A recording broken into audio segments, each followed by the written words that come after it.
My wife and I live in Dallas, Texas, and for years I served on staff at churches and Love Church.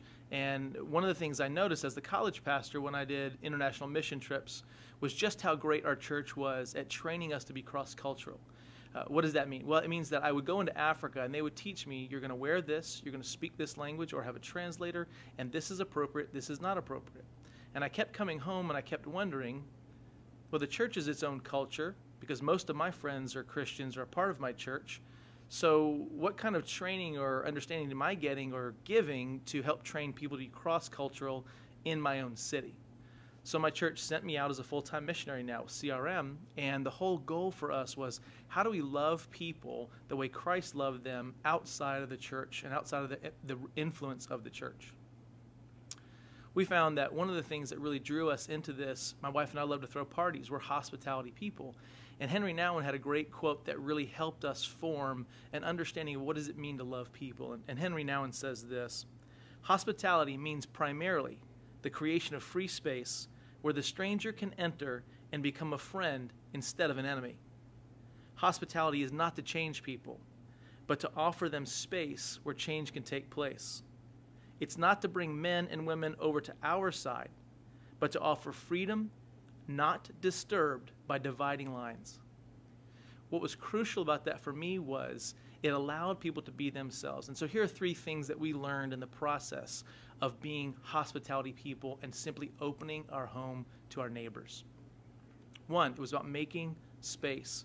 So whether you're like me and my wife and you want to throw big parties all the time, or whether you're an introvert who likes to primarily be alone, the idea is to simply find some way to make space for the other, for the one who's not yet known.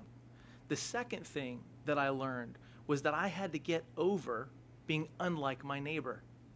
So my preconceived notion of my church experience was simply that we want to love you, but you've got to come and be a part of us, and that means a few things. And that means you need to change.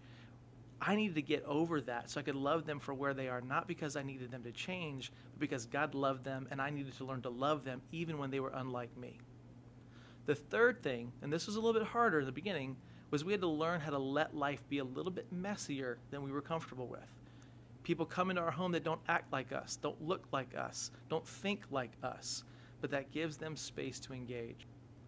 One story that I found particularly amusing as we started throwing parties in the neighborhood. We throw 3 or 4 parties a year.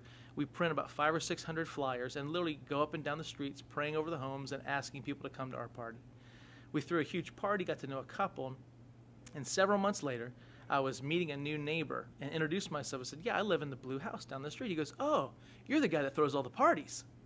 So he had already heard about me, and then he said this, you're like a priest or something, right? Well, I'm not a priest. I'm ordained to do ministry in the Christian church, but I had the chance then to say, no, we simply love people where they're at and engage spiritual conversations around parties and around hospitality in a way that lets them be themselves. And his response is pretty simple. He goes, I've never heard of that before. So for us, this is what life looks like. To be a good neighbor is to love people for who they are, making space, getting along with them when they're unlike me, and letting things get messy. So I hope that helps. We love being good neighbors, and maybe you can come to one of our parties sometime.